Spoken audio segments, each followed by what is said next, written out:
Paz, estamos aqui mais uma vez para compartilhar um pouco da palavra de Deus que eu tenho certeza que irá continuar edificando a sua vida. Então, eu quero voltar a falar e continuar, na verdade, falando sobre a alegria da salvação.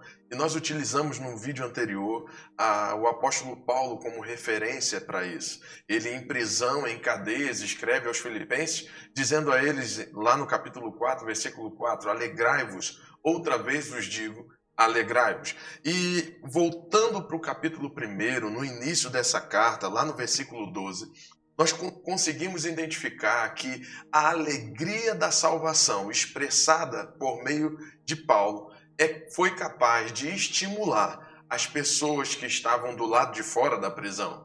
E eu quero te dizer que conosco não é diferente. A alegria da salvação viva dentro de nós é poderosa para influenciar quem está à nossa volta.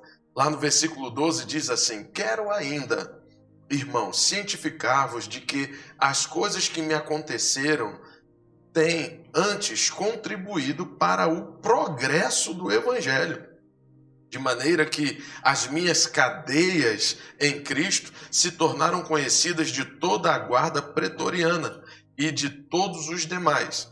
E a maioria dos irmãos, estimulados no Senhor por minhas algemas, ousam falar com mais desassombro a palavra de Deus. Meu irmão, você percebe o que aconteceu aqui?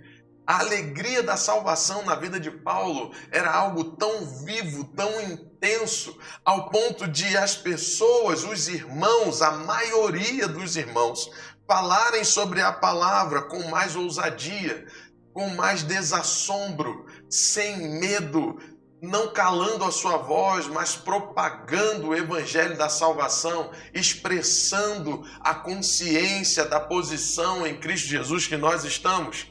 E lá no versículo 21, ainda do capítulo 1, ele diz assim: portanto, para mim, o viver é Cristo e o morrer é lucro. Irmãos, falar que a morte é lucro para uma pessoa natural, em que tem os seus pensamentos e os seus conceitos todos formados e apoiados no natural, isso é loucura.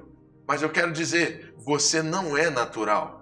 Nós somos espirituais, nós temos a vida de Deus, nós discernimos tudo no âmbito espiritual. E apóstolo Paulo diz: porquanto para mim o viver é Cristo e o morrer é lucro, entretanto, se o viver na carne traz fruto para o meu trabalho, já não sei o que hei de escolher. Ora, de um outro lado estou constrangido, tendo o desejo de partir e estar com Cristo, o que é incomparavelmente melhor. Você não tem que ter medo da morte, pelo contrário, você tem que celebrar a vida de Deus em você, mas também celebrar a vida eterna que está em você. Você não pode ter medo da morte física, porque o apóstolo Paulo está falando: rapaz, estar com Cristo é incomparavelmente melhor, mas por vossa causa é mais necessário permanecer na carne.